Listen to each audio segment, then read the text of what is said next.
एक राजा जिसके सपने में आए भगवान और जिसे भगवान ने आज्ञा दी, बांका मोहन गांव की नदी के किनारे जाओ, वहां एक नीम की लकड़ी की तलाश करो जिस पर तुम्हें एक नील माधव मिलेगा। तुम उसे अपने राज्य में लेकर आओ और उससे मूर्तियां बनवाओ।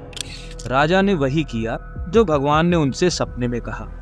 वो वहां गए और वहां उन्हें पानी में तैरती लकड़ी दिखाई दी जिसमें से एक नीला प्रकाश निकल रहा था। यही था वो नील माधव। वो इस नील माधव को लेकर आए। ये राजा थे महाराज इंद्रद्युम्न, और जो भगवान उनके सपने में आए वो कोई और नहीं बल्कि भगवान श्री विष्णु थे। इससे पहले कि हम इस इंटरेस्टिंग कहानी को आगे बढ़ाएं और आपको भगवान जगन्नाथ की पूरी कहानी बताएं, अगर आपने हमारे चैनल को सब्सक्राइब नहीं किया है तो अभी सब्सक्राइब कर लें ताकि हम आपके लिए ऐसे ही इंटरेस्टिंग और रहस्यों से भरी वीडियोस बना सकें। तो चलिए दोस्तों, शुरू करते हैं आज का वीडियो। जब राजा इंद्रद्युम्न ने उस नील माधव को अपने हाथों से उठाया तो उन्हें एक बहुत ही पावरफुल एनर्जी महसूस हुई। एक ऐसी एनर्जी जो आज से पहले उन्होंने कभी भी महसूस नहीं की थी। फिर शुरू हुआ इस लकड़ी से मूर्ति का निर्माण। लेकिन आपको ये जानकर शौक लगेगा कि इस मूर्ति को बनाने के लिए आया हर एक कारीगर विफल रहा। कारीगर जैसे ही अपने औजारों का इस्तेमाल करते वो टूट जाते थे। और फिर एंट्री होती है भगवान विश्वकर्मा की, जो एक मूर्तिकार का वेश धर के राजा के महल में आते हैं और राजा से ये कहते हैं कि इस मूर्ति को मैं बना सकता हूँ, लेकिन एक शर्त पर। मूर्ति बनाने के 21 दिनों तक कोई भी व्यक्ति मंदिर के भीतर प्रवेश नहीं करेगा। मंदिर का दरवाजा 21 दिनों के लिए बंद कर दिया गया ताकि वो अपना काम कंसंट्रेशन के साथ कर सके। लेकिन दोस्तों, आप तो जानते ही है कि ये इंसानी प्रवृत्ति है कि जिस काम के लिए उसे मना किया जाता है वो ठीक वही काम करता है। उस राज्य की महारानी साहिबा ने भी यही किया। अभी लगभग 2 ही हफ्ते बीते थे कि उन्होंने मंदिर का दरवाजा खोल दिया और जब अंदर देखा तो तीनों मूर्तियां बन चुकी थीं। भगवान जगन्नाथ, उनके भाई बालभद्र और उनकी बहन सुभद्रा। लेकिन अफसोस कि अभी वो मूर्तियां पूरी तरह से तैयार नहीं थीं। शर्त टूटने की वजह से उन मूर्तियों का काम भी वहीं रुक गया। इसीलिए यह मान्यता है कि मंदिर में रखी ये तीनों मूर्तियां आज तक अधूरी ही। जी हाँ दोस्तों, हम बात कर रहे हैं भगवान जगन्नाथ, जिन्हें विष्णु भगवान के कई अवतारों में से एक माना जाता है। लोगों का मानना है कि जगन्नाथपुरी में भगवान विष्णु भोजन ग्रहण करने के लिए आते हैं। यही नहीं दोस्तों, इस मंदिर से जुड़े और भी कई राज हैं जो इस मंदिर को विशेष बनाते हैं। जैसे मंदिर के रसोई घर की कहानी। इस मंदिर में रोज भारी मात्रा में प्रसाद पकाया जाता है, लेकिन हैरानी की बात यह है कि यहाँ आने वाले हजारों लाखों भक्तों के लिए ये खाना कभी भी कम नहीं पड़ता। लेकिन जैसे ही रसोई बंद करने की बारी आती है, पता नहीं कैसे, पर अन्न का एक एक दाना अपने आप खत्म हो जाता है। ऐसा कैसे होता है, इसके पीछे क्या कारण है, आज तक किसी को नहीं पता। खाने को बड़े से मिट्टी के चूल्हे पर बनाया जाता है, मिट्टी के बर्तनों में, जो एक के ऊपर एक रखे हुए होते हैं। दोस्तों, होना तो ये चाहिए कि आपके सबसे नजदीक वाली पहली हंडी का खाना पहले पकना चाहिए, लेकिन यहाँ कहानी कुछ उल्टी ही है। यहाँ पर सबसे ऊपर रखी हंडी सबसे पहले पक जाती है, उसके बाद नीचे की हंडियां पकती है। इस मंदिर से जुड़े कुछ और रहस्यों की बात करें तो इस मंदिर के ऊपर लगा झंडा हमेशा हवा की उल्टी डायरेक्शन में बहता है। इसके अलावा इस मंदिर के ऊपर कभी भी कोई चिड़िया नहीं उड़ती। यही वजह है कि इसके ऊपर से किसी हवाई जहाज के उड़ने को भी बैन कर दिया गया है। इन सब मिस्ट्रीज के पीछे की वजहों को साइंटिफिक तरीकों से सुलझाने की कोशिश तो की गई, लेकिन कोई भी इसे सुलझाने में कामयाब नहीं हो पाया।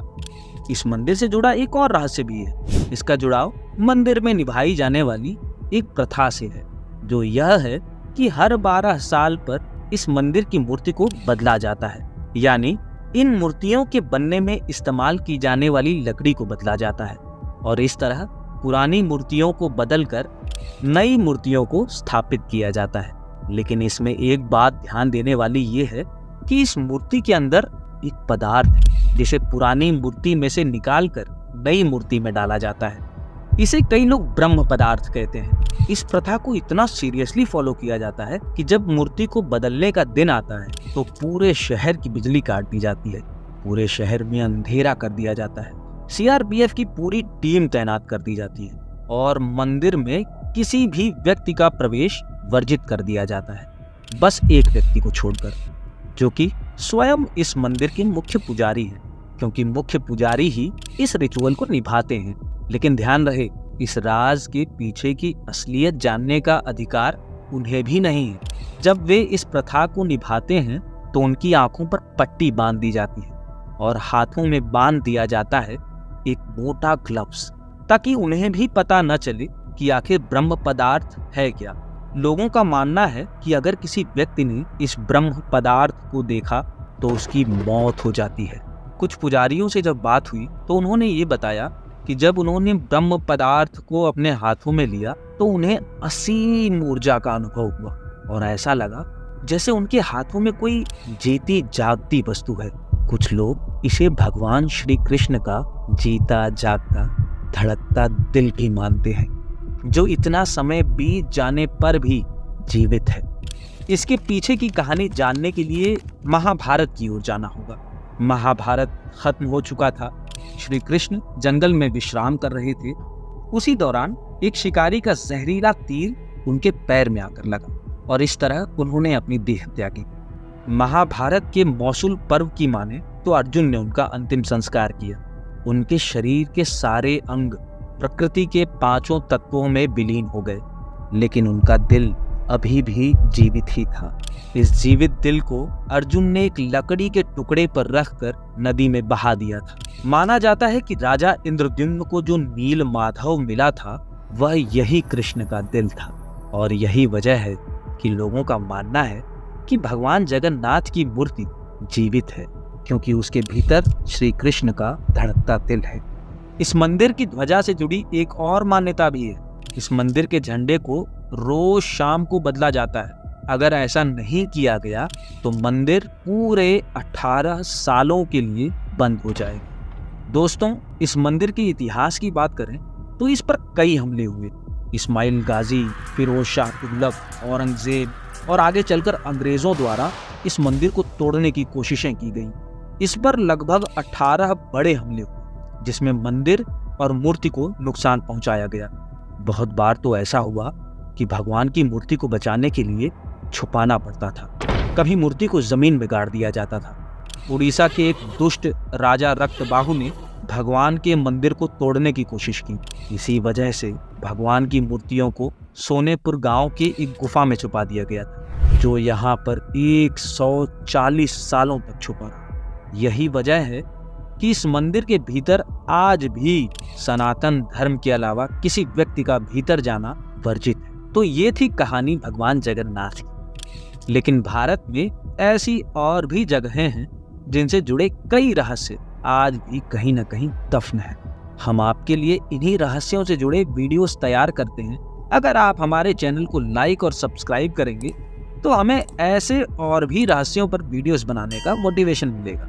तो मिलते हैं अगले वीडियो में, तब तक के लिए शब्बा खैर, गुड बाय।